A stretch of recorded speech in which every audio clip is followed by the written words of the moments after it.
Welcome, everybody. Welcome to Her Money and Investing Show with yours truly, Jessica Perrone, founder of Her Financial IQ, where we're making money and investing concepts fun and approachable. To catch up on past episodes of the show, or even to check out my course offerings, go to HerFinIQ.com. Here at Her Financial IQ, we have an amazingly supportive community of women. So as you come in, introduce yourself. Let us know where you're tuning in from, whether it's live or recording. I definitely want to hear from you.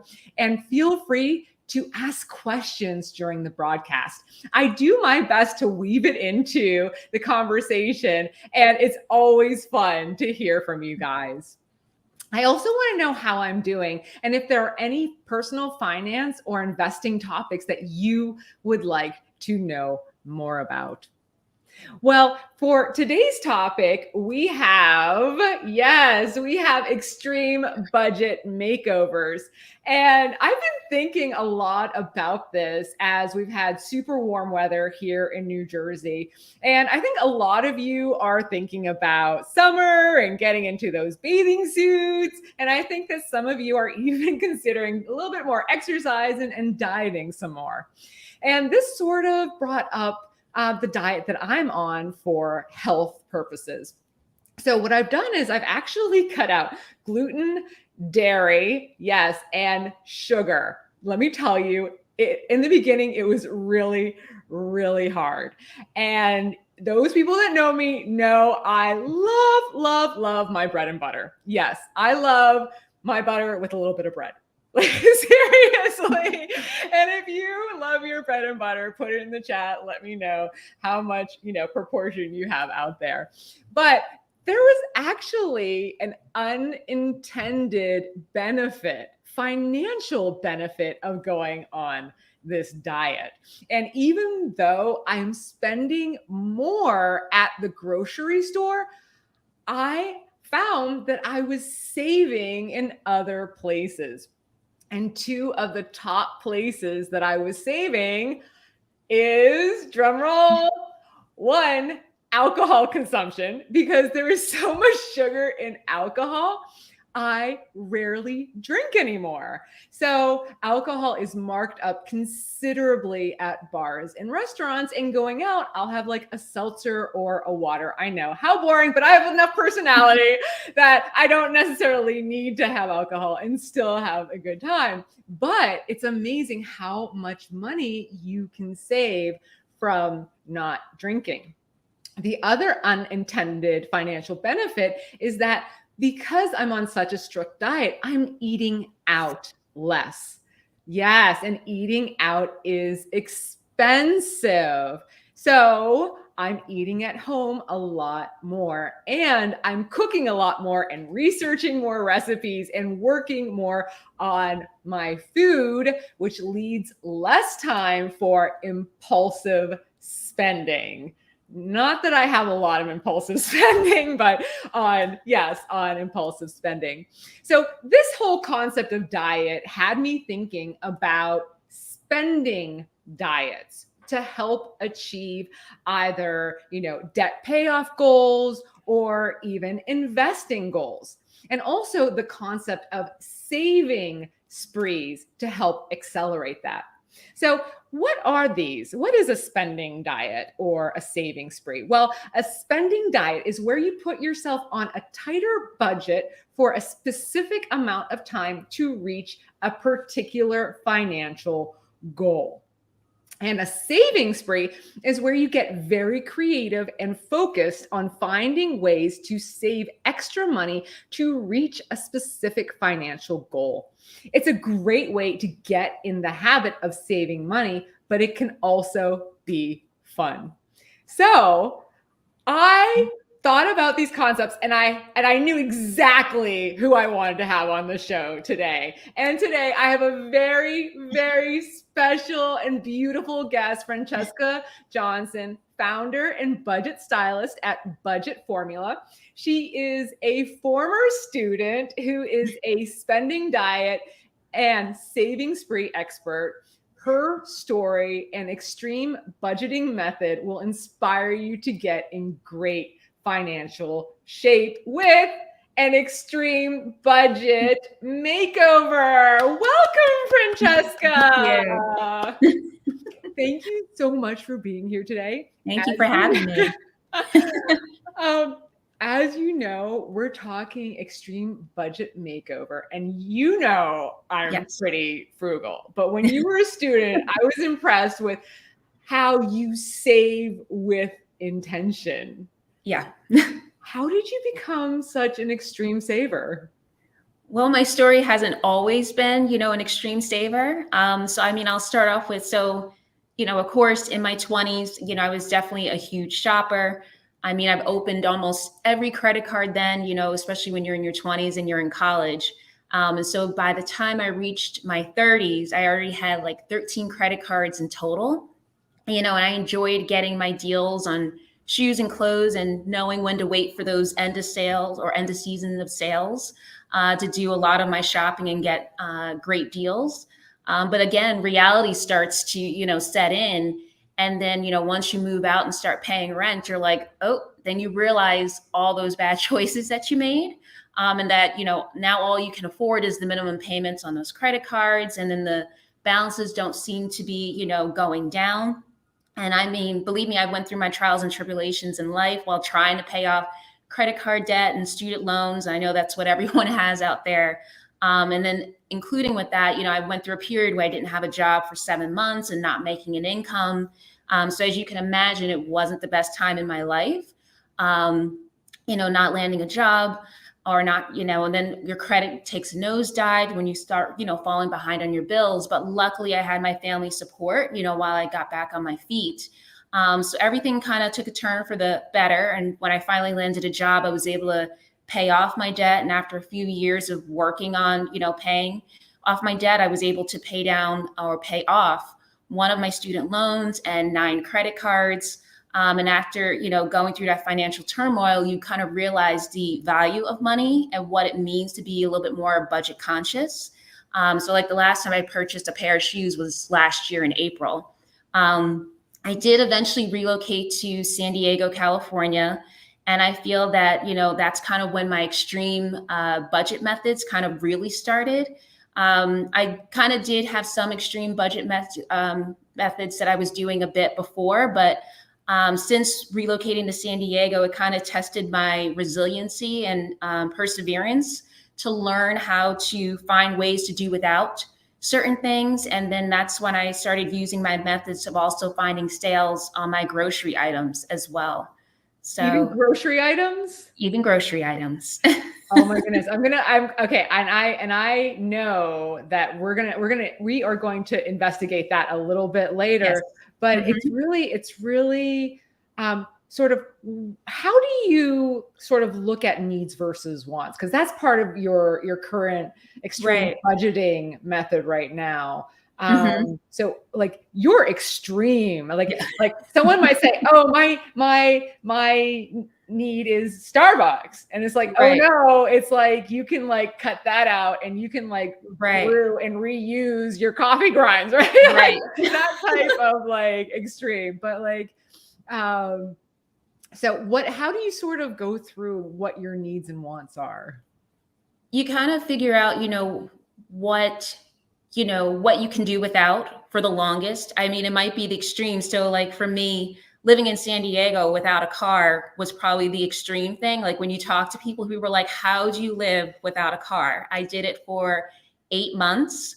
I set myself on a budget where I would walk to the food store. So I would literally walk 2 miles to a Whole Foods and 2 miles back with my groceries. So I've done that. I did that for quite a while. Anything that I needed for like bulky items, I would rent a car. I had a budget or, a budget for that as well. I would rent a car once every other month. I would take an Uber once a month. Anything that I was able to do locally and was able to walk, I would do. And so that is what I did. I felt that me trying to find ways to save on spending $500 a month on a car payment, I would try to do anything I could to kind of hold back, especially since I just moved here at that time. But Yeah, like I said, I did it for 8 months. And when I tell people, they're like, how did you do it? Yeah, well, it's interesting because I didn't get my driver's license until I turned 30. Oh, So wow. I went for the first half of my life without a car. And, like when you think about all the cost that goes into the car, Yes. the gas, the price Hmm. of the car, the Right. insurance, it's really super expensive. It It is. is. And that could be a way to like, and especially with used car prices still what Yes. they are, Hmm. maybe, and the summer's here and you want to get in shape and get extra steps. But I feel one thing that, and I didn't have a car this past week because it's in the shop. Again, another big expense. And thank goodness, I have my emergency fund to cover that. Right. But I've been scootering around and I'm like, the weather's beautiful, the wind in my hair, Yeah. like, and I pretend that all the other moms in their like cars and SUVs are just jealous of me and my freedom on my scooter. Like, but it reminded me of life without a car. And I Right. I got places, I did things. Like Yeah. I took, for vacations, I took the Greyhound bus. Right.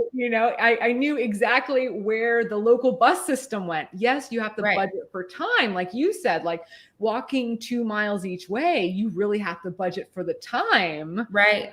But yes, there are ways to live without a car. And that is a really great way to save money if you're trying to get those debts Hmm. pay off. So good for Right. you. Good for you. Okay. So I'm curious, how did you like shop for the car? Like Mrs. Frugal. Yeah.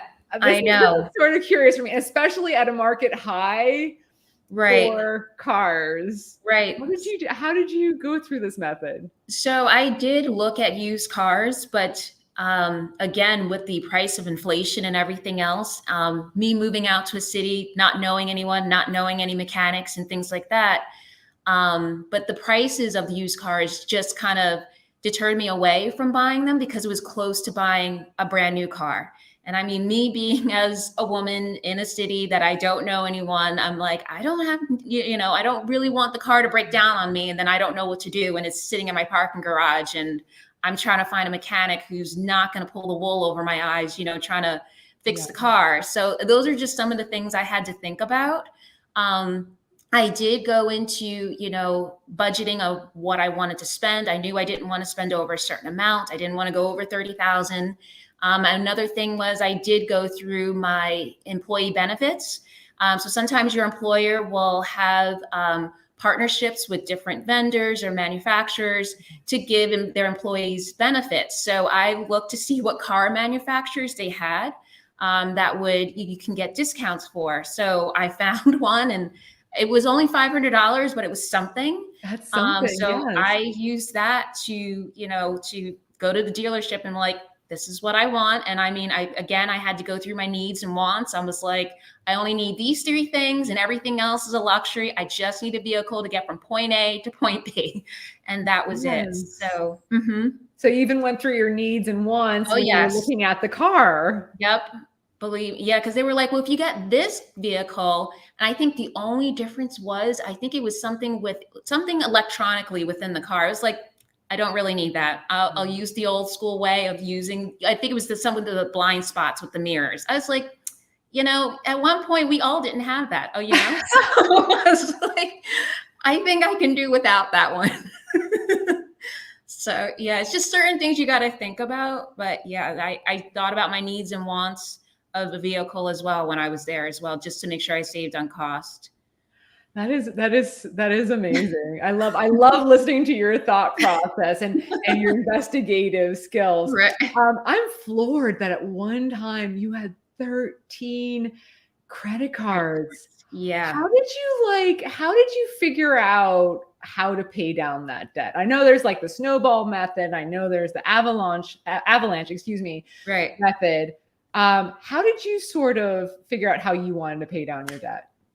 So of course, when everything hits the fan, when you realize, oh dear gosh, for me, it was a snowball effect. because you start to see the progress sooner, I believe, when, than the avalanche, because you start off with the smallest debt. Typically you can pay off the smallest debt. So if you have a credit card that's $400, you can kind of, celebrate a little bit more than if you were starting off with something that had a higher interest rate or a higher balance, because then you're like, oh, I haven't seen any progress. So that was my method. And then once I paid off that card, then that money that I paid off with that card, I would use another one to pay, or have it go towards another low balance to pay off as well. Wow. So is it like, is it a combination where you're kind of like the lowest with the highest, Yeah. So interest rate? yeah, I know. For me, I guess it wasn't so much the interest rate; it was really just the balance. And then you do kind of put into play how much you're going to pay on that. So if you're sticking with the minimum payment, knowing that after they take the interest out, so if your minimum payment is $25, and after they take interest out, you probably put only maybe $10 towards the balance, then that's when you're going to have to increase it to make sure that that amount goes down a little bit sooner. So you kind of want to, if you're able to, try to, increase your minimum payment, at least on that one that you're trying to focus on, to pay down first. So I guess that's where finding more money, right? So Yes. finding more money in your day to day. So there's the two options that I was talking about, which is a spending diet, which is like going through your needs and your wants and saying, okay, these are wants, they're not needs, I'm not spending on it. And then going into your needs and like saying, okay, now I'm going to go on a saving spree. Right. So let's talk about your saving method. You have some really creative saving methods. Yes, let's see. So which one do you want to talk about? The groceries or? Well, how about like, what's the most extreme thing you've saved money on? The most extreme thing I've saved money on. Let's see. I mean, we already talked about the car with me, saving money on that. I guess the most extreme thing I've probably saved money on was probably airline tickets. I think I told you at one point, and this was pre-COVID, so I was able to get a one-way from Atlanta to New Jersey for $69, which was pretty incredible. And again, I went through skiplag.com to do that. Again. What is it again? Skiplag.com. Skiplag.com. Okay. And so they also do this thing with like hidden flights. So I think I purchased my flight to Ohio, but it did a layover. Oh no, I'm sorry. I purchased it to Allentown, Pennsylvania, but it did a layover in Newark. So that's what I had to do. So then once you get into Newark, so obviously you cannot check in your luggage because it will end up in Allentown, Pennsylvania. So you have to make sure you bring a carry-on. But yes, so it was like a hidden flight deal. And so Skiplag is known for that. So that is what I did. And once you did the layover in Newark, I just got off the plane and kept going. So, yep. But you need to have a carry-on, right? You have to make sure if you do any of those hidden flights, like you're purchasing a flight to Ohio or something, but your layover is in your actual city that you need to go, you want to make sure that you do not check your luggage in. So I put a URL in the chat and I'm showing it. Is this the right one? The skiplag.com? Yes, it looks like it.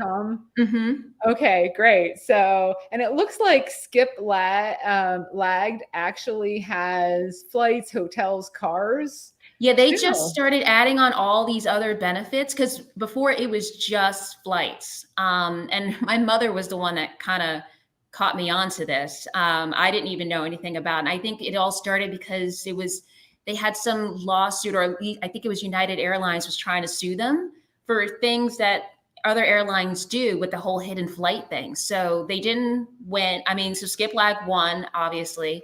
But yeah, that's how they started. But yeah, now they've kind of expanded into other areas, so which is great.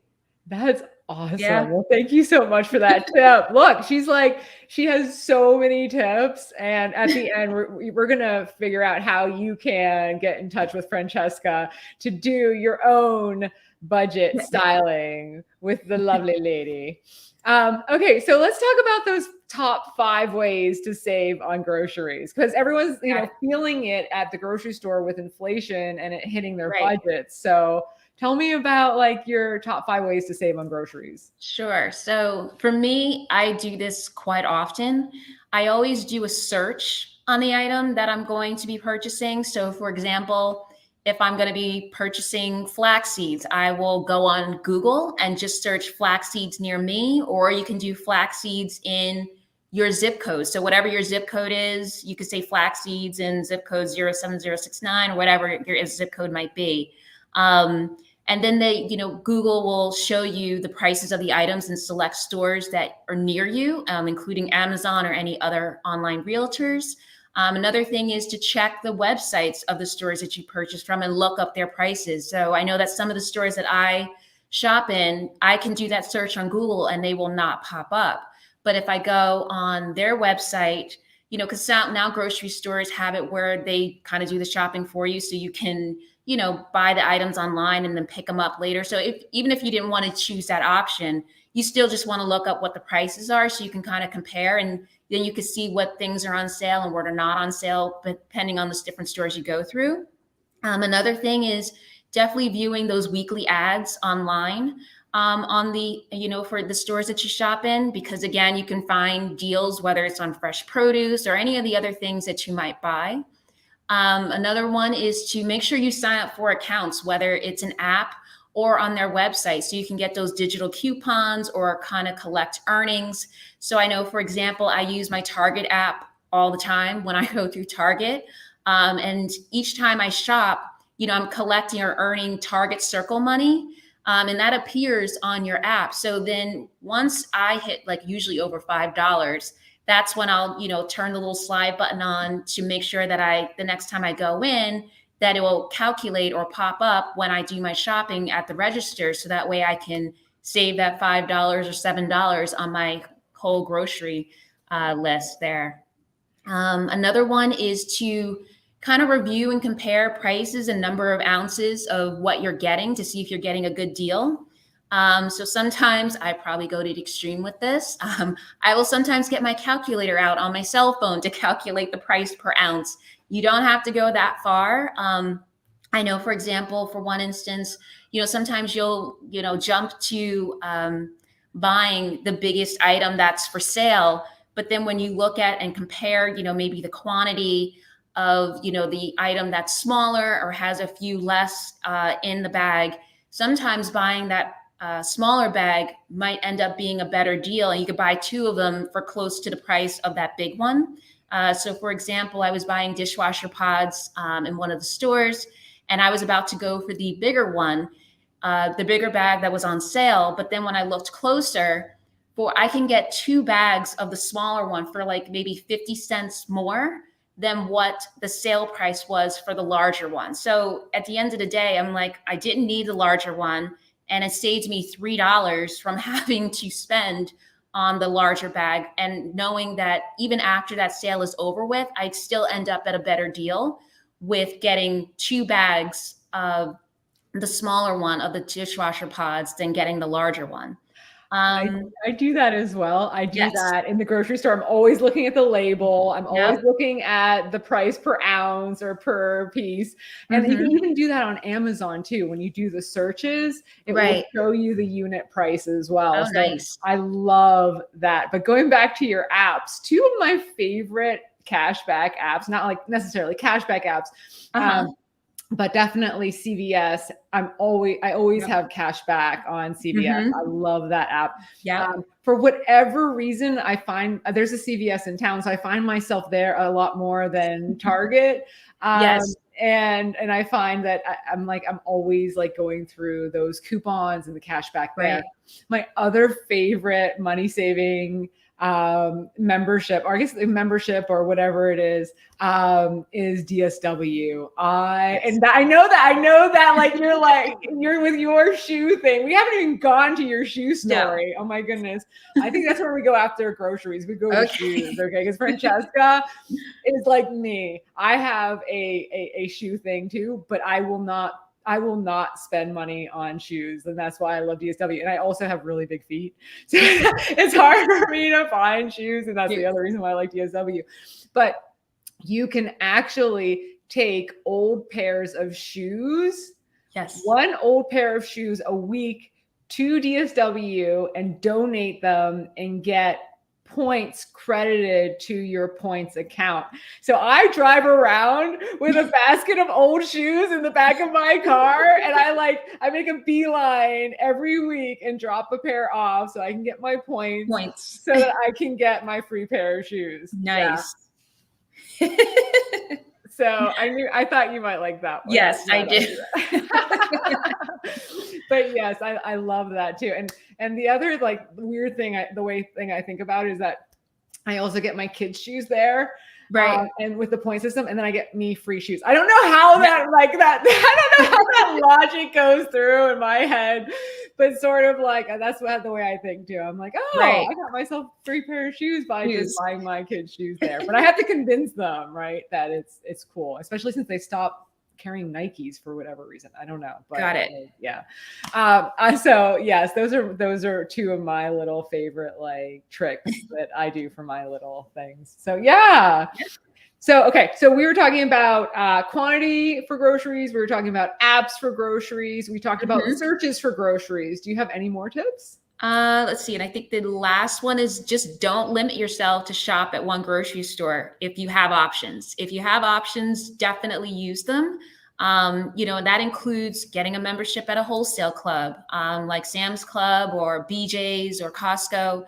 Depending on the size of your family, your household, it might make sense to buy in bulk for certain items that you use often. And then another cost saving is to try and locate a farmer's market, especially for your fresh produce, because sometimes it ends up being a little bit cheaper than going to an actual food store.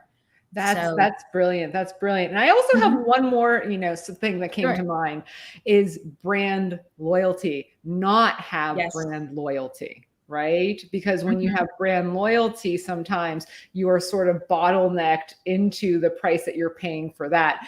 And so during, I have a weird relationship with coffee. It is my necessity, is my need. I do not like spending money on Starbucks. As a frugal fanny, it is, and I also in my classes, my classes, how I talk about, saving your Starbucks and investing it, and the return you would have if you were investing in Starbucks as opposed to like buying Starbucks. So that is one of my little pet peeves there. But so I brew my own coffee and I love my coffee. It is my need to get through the day. But I brew my own coffee. I have my little French press and I make my French press. I have 2 cups every day from my French press. So during COVID, coffee prices got really, really expensive. But I noticed that there was always sales going on coffee. So every time I go to the grocery store now, I always go down the coffee aisle because it is it's a higher ticket grocery item.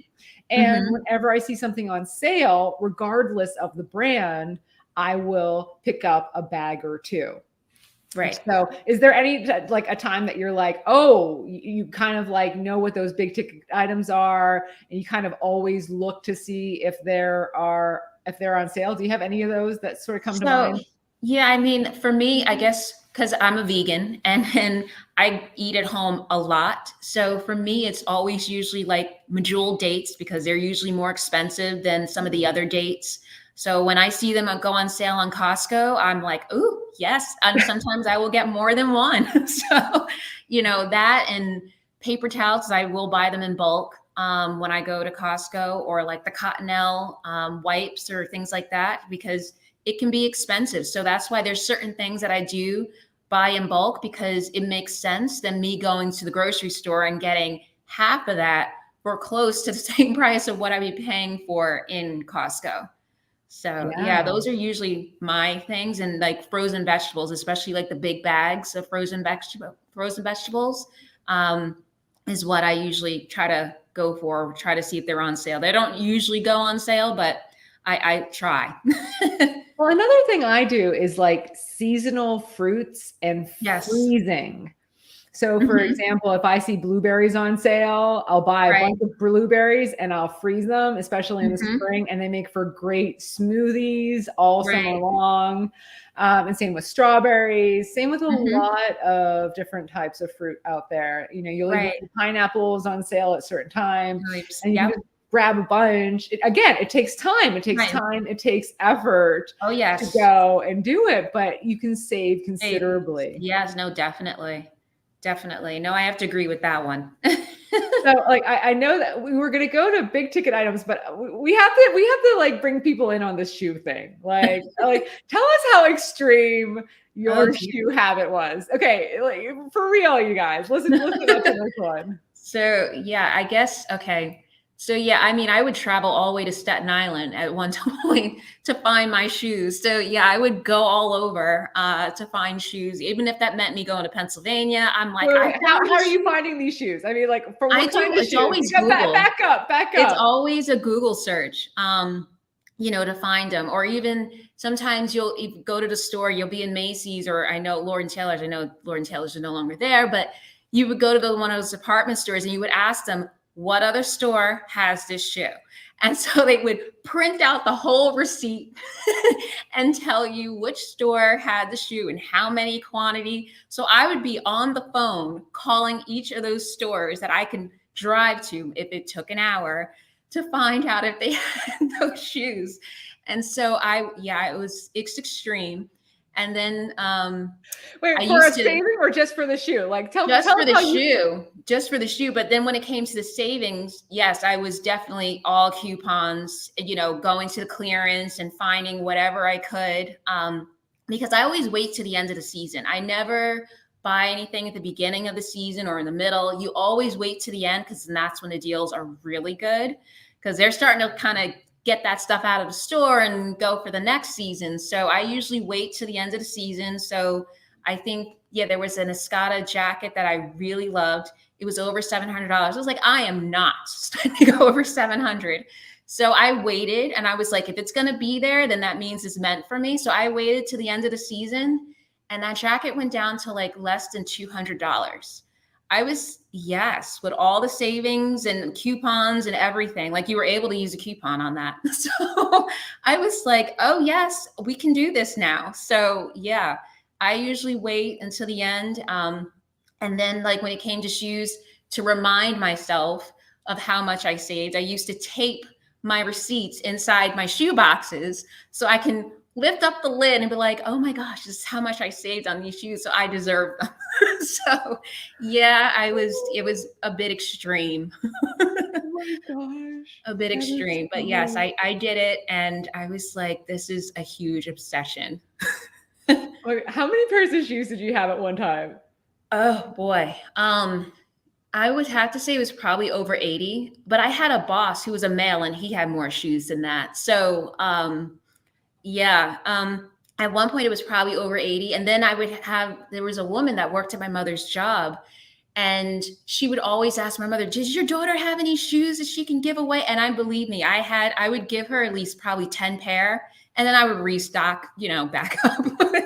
Oh Yeah. my So gosh. I was always giving, and there were certain shoes I never wore. They were literally still had the sticker on the bottom, and things like that. And I would give them away because I'm like, they've been in my closet for I don't know how long. And so, yeah, I think I must have given that lady probably almost 20 pair of shoes or more, just because, I, again, restock up on when sales would start hitting. And I'm like, I don't need these anymore. I don't even know why I purchased them. And so I would just give them away.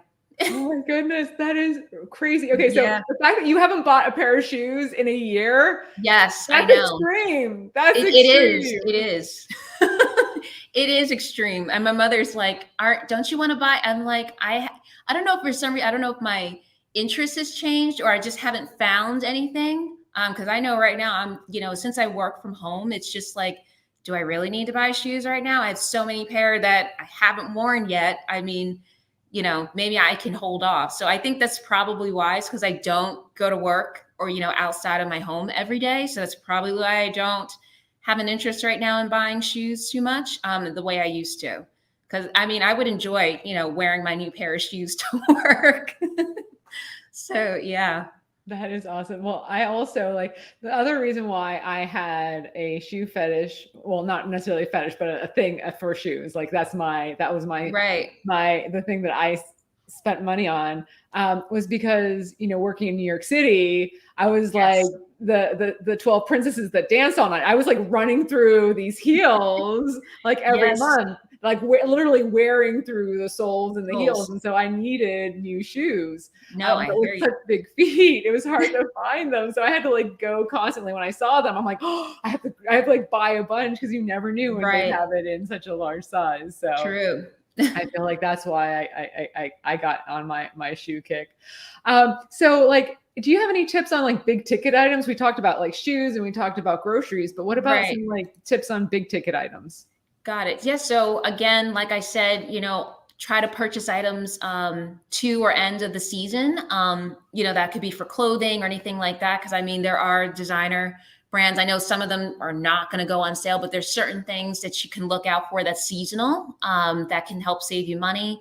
Again, I know I mentioned this before, but also checking with your employer to see who they partnered with any particular vendor or company that can provide discounts for their employees. So whether that's electronics, like a laptop or anything like that, hotels, car rentals, and again, the purchase or lease of a new vehicle, because all those things help. If you have a credit card that gives you points for your everyday purchases or travel, to continue to save on those points so you can purchase those high price items like a laptop or a designer bag, or even it can go towards your travel, like your plane tickets, your hotels, and things like that. But only if you can pay it off. I'm sorry? But only if you can pay off the balance. That is true. Because that is sometimes very the true. points don't cover the interest that you're paying on that item. So I want to just interject a little bit there. No, that's fine. And that is a good point. But another thing is, if you're purchasing a high price item, and it's like the last one in the retail store, you can get a discount if it's, the box is damaged or missing, or if the item is on display, or if it's a scratch and dent. So these are like really good examples of like furniture or appliances that, you can save if you just purchased a home or whatever it might be, to try to save on money for certain things like that. And always, ask the retailers if they do a price match. I know I recently bought a laptop from Best Buy, and they did a price match for me with what the price was on Microsoft.com. So it saved me like $300 with purchasing my laptop. So, but yeah, those are my tips for big ticket items. I also like find that if you friend the salespeople or the employees, they'll tell you when the next sale is as well. So you can say, when is this going to go on sale? And they're like, oh, we just had the sale, but we're going to have another one in this time. Yeah. You can also be like, oh, will you put me, on the mailing list, or will you reach out to me? I know that I had my eye on a pair of gold hoop earrings, like what you're wearing, at Macy's, and I got the sales lady to call me when they were having their sale, and I went in and got them like 50% off. So got it. You can create those relationships with salespeople and find out when those sales are going to come. Like you said, like seasonally, a lot of these retailers have seasonal sales. So like going and buying, like if you're a ski person, like going and buying your ski set at the end of the ski season. Like right now is a great time to buy UGG boots, jackets, and like ski equipment, right? Right. No, definitely. So you can kind of think ahead about that. I know it's hard, right? You're like, hey, I'm in the mood for summer clothes and summer shoes. What? I'm going to think about so yeah.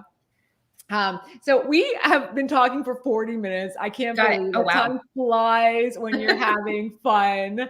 But just really quickly, what do you splurge on? Let's see. My splurges have been just investing in myself, taking classes, whether it's professionally or personally. It's always just investing in myself. So that's kind of what I've been focusing on, to make sure that I excel in life and that I don't feel stuck and that I'm growing, continually growing. Now you said like, even like, when we were talking about it, you were saying that some of the certifications that Mhm. you invested in yourself to get Right. actually allowed you to earn more. Do you want to More talk a money. little bit more about that? Yeah. So I had an interest in project management. So I did, speak to my employer about it as well. But I did, end up paying for one of the classes on my own because one of the classes I took just wasn't that great. But either way, it was for the PMP certification. So it was a project management professional. I knew that if I really wanted to get into that market or get into that arena, that I would have to get that certification. So I did. I went through, I studied every single day, even commuting from New York to New Jersey. I would spend 2 to 3 hours after my commute studying for 3 weeks straight until I took that exam. And that exam is about 4 hours. But I did it. I got through it. And once I got my certification, I was, extremely happy, obviously. I started applying for jobs in project management. And once I landed one, I got the pay that I wanted, which was 33% more than what I was getting paid. And so I was like, so it ended up being a really good thing. So that is something I would always suggest, if you're in the market or you're looking for particular positions, make sure you look at what they're requiring. And just make sure that, you have market value. So that way, when you get that job, you can get the pay that you deserve. That is awesome. I Yeah. love that. Instead of like spending money on those shoes, Yes. right? You're spending money on paying down credit card debt. You're Right. spending money on advancing yourself to make more income to help with paying down the Mhm. debt. I'm so proud of you, girl. I Yeah. really am. I'm so proud of you. So lastly, like, how do you reward yourself? Like, I mean, it So, must be. I mean, like when you have a diet, right? Like right. you diet, and then you reward yourself with like a cookie. Right. I know. Yeah, That's pretty much the way it is. Because I'm such on a strict diet, I barely eat out. Probably if I eat out, I could probably count it on one hand throughout the year. But if I do reward myself, it will probably just be getting vegan Thai food or something because I don't spend money. Like I'll try to find ways to like make my own Thai food at home or try to figure out a way to make my own teriyaki sauce, which I found a really easy recipe on. And that I will do those things and cut corners. But if I'm trying to, let loose a little bit, I will, eat out. But again, I'm like still on a budget. I'm like, okay, let's not try to spend more than 25 bucks. But yeah, so that is usually what I will try to splurge. If it's not an actual meal, then it might be a vegan cupcake. But that's usually pretty much about I love that. it. Okay, I talk in my classes about budget buddies. Having Yep. someone that you can share your wins with. Like my sisters are my friends because we're all very similar with our budgeting. Are my budget buddies. Who's your budget buddy? Mine is my mother. So I will call her and be like, I just paid off this credit card. She's like, don't you feel so much better? So that's usually my budget buddy is my mother. I love Yeah, that. I love that. Well, tell your mom I said hi. I will. And thank you so much for being on the show today. This Thank was you. so much fun. Let's give her a round of applause, Thank you. everybody. Thank Boy, you the time so went by much. so quick. I know, right? Well, tell people, like, say they want, there's someone out there that would love coaching. How Yes. can they get in touch with you? So you can email me at budgetformula@gmail.com. And I will, make sure that I diligently watch the inbox and make sure I get back to you guys on any questions or comments that you might have. So That's yeah, reach out awesome. anytime. Yeah, and let me tell you, like, there's a lot of people out there with a lot of debt, and it's so nice to have someone to guide you in sort of looking at your spending and looking at how you can save more. So again, if anybody out there is looking for an extreme budget makeover, definitely reach out to Francesca. Thank you so much, Thank Francesca, for being you. here today. So, in closing, you know that I like to end with an inspirational quote. And today's quote is from Chelsea Fagan. She actually wrote the book, The Financial Diet, a total beginner's guide to getting good with money. And this is her quote. It goes, "The desire to fill your life with all things that you believe will make you a more whole or realized person has to go because it drains your checking account and fills your life with clutter." Let me repeat that. Your desire to fill your life with all the things that you believe will make you more whole or realized person has to go because it drains your checking account and fills your life with clutter. And in the case of today's show, going on a spending diet can help you pay down debt or refill your bank account. Now, let's be real. You could be overwhelmed with paying down debt. I'm sure Francesca can say, how many times that she was just completely overwhelmed and apprehensive about paying down debt. And even like learning to invest. I know a lot of women are apprehensive about even learning to invest, but it is baby steps. And I don't want you to think, oh, I need to make these big changes. Sometimes it's just the baby steps, the little one little step after another that can get you to your location.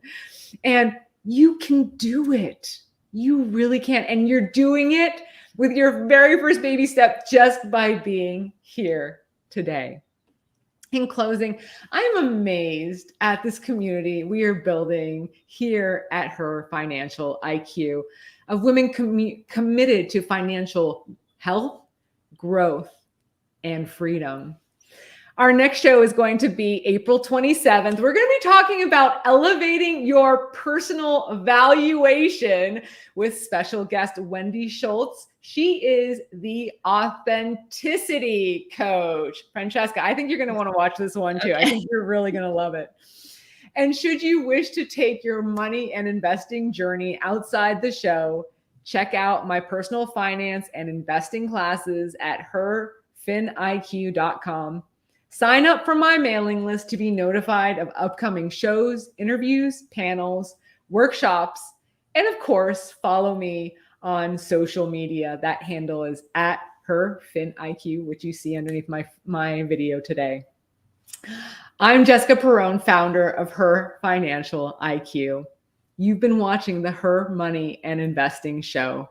Together, we're learning how to build wealth. Thank you so much for coming, everybody. Have a wonderful day. Bye now.